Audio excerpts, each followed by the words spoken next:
Bonjour à tous, c'est Absolute et bienvenue dans cette nouvelle vidéo présentation et aujourd'hui nous allons aborder la statuette Dark Maul Art FX de chez Kotobukiya. Celle-ci est déjà sortie il y a quelques années, mais nous avons eu la chance qu'elle soit rééditée. Elle est donc désormais trouvable un peu partout sur de nombreux sites internet spécialisés dans la vente de statuettes ou de produits de cette catégorie et vous pouvez la trouver pour un prix variant entre 160 et 180 €. Au-delà, je pense que ça commence à faire un peu cher. Cette statuette mesure donc un peu moins de 30 cm, ça représente donc une pièce de belle taille, donc ça égayera forcément très bien votre collection, votre bibliothèque ou votre décor. Vous trouverez aussi deux types de lames dans la boîte, des lames simplement rouges et des lames qui pourront être allumées, et ça c'est l'un des points positifs de la statuette. Mais ce que je vous propose maintenant, c'est de vous passer le montage de la figurine en accéléré, et vous allez le voir, j'ai pas mal galéré.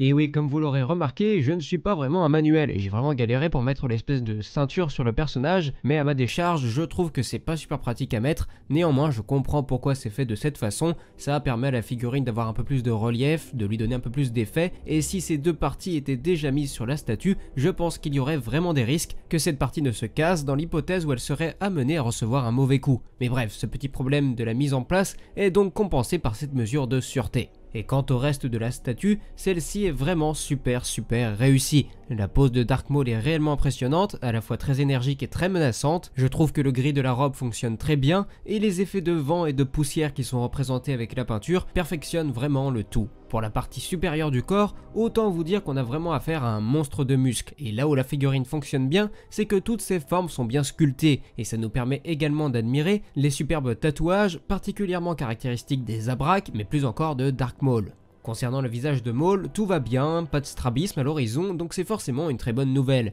Mais au-delà de ça, la peinture des yeux est juste incroyable, car on distingue parfaitement les yeux Sith, avec l'espèce de petit soleil rouge à l'extérieur, puis le jaune à l'intérieur. Donc non, de ce point de vue-là, c'est vraiment bluffant. Pour le reste, les tatouages du visage sont super classe et les cornes, mon dieu, ces cornes c'est probablement ce que j'adore chez ce personnage. Enfin bon, vous savez, moi tous les personnages avec des cornes, je trouve ça trop stylé. Mais ici elles sont vraiment bien fichues. À la limite, si on doit faire un reproche sur le visage, ça sera plus au niveau de la bouche, des dents et de l'intérieur de la bouche. Mais bon, ça serait vraiment être tatillon, car faut vraiment être très proche pour voir quelque chose. Et encore, c'est si peu problématique qu'au fond ce n'est pas vraiment un défaut. Mais globalement, le visage reste particulièrement fidèle au Dark Maul qu'on peut voir dans la menace fantôme. De son côté, la statue dispose également d'un socle sculpté pour le personnage, ce qui est forcément un point positif, car ça permet de créer une sorte d'immersion dans une scène. On peut imaginer ainsi que Maul a été envoyé en mission par son maître Dark Sidious pour s'entraîner, peut-être a-t-il été envoyé pour se battre contre une créature terrifiante, et le voilà qui désormais grimpe sur un pic rocheux pour traquer sa proie. Bref, vous voyez, on peut imaginer plein de choses, et ça veut donc dire que le storytelling de cette pose fonctionne particulièrement bien. Ensuite, le dernier point qui me reste à aborder avant la conclusion, c'est celui du sabre laser. Et le point positif de cette histoire, c'est que vous allez pouvoir l'allumer et vous aurez l'excellente surprise de découvrir qu'une pile est déjà en place, donc pas besoin de vous en procurer une de votre côté. Après cela, vous apprendrez que la solution d'allumage est super simple car il suffit de tourner l'embout du sabre de chaque côté pour l'allumer totalement. Donc pour la partie du bas, pas de problème, cependant pour allumer la partie haute, vous n'aurez pas le choix, il faudra retirer le bras du personnage. Enfin bon, je ne sais pas vous, mais les options d'allumage c'est évidemment un petit plus pour la statuette, mais c'est personnellement quelque chose que j'utilise très rarement. Bref, voilà ce qu'il en était pour la présentation de cette très belle statuette, et pour vous donner mon avis final, disons que j'en suis très heureux, je suis vraiment content de la voir, elle est très belle, et à la limite si je dois lui trouver un défaut, c'est au niveau du rouge utilisé, qui est peut-être un peu trop grisâtre et pas assez éclatant, même si vous de votre côté, vous ne vous en rendrez pas trop compte car j'ai modifié quelque peu la luminosité et le contraste de la vidéo pour rendre le tout plus joli à regarder.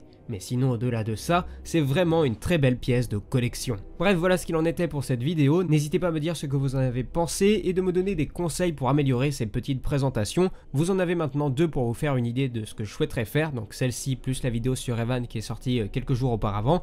Mais j'attends vraiment à cet instant où je fais cette vidéo vos commentaires pour pouvoir perfectionner tout ça à l'avenir. Sur ce, je vous dis merci pour avoir passé quelques instants en ma compagnie. N'hésitez pas à me suivre sur les réseaux sociaux. Et enfin moi, il ne me reste plus qu'à vous dire à la prochaine. C'était Absolute et que la force soit avec vous. Ciao.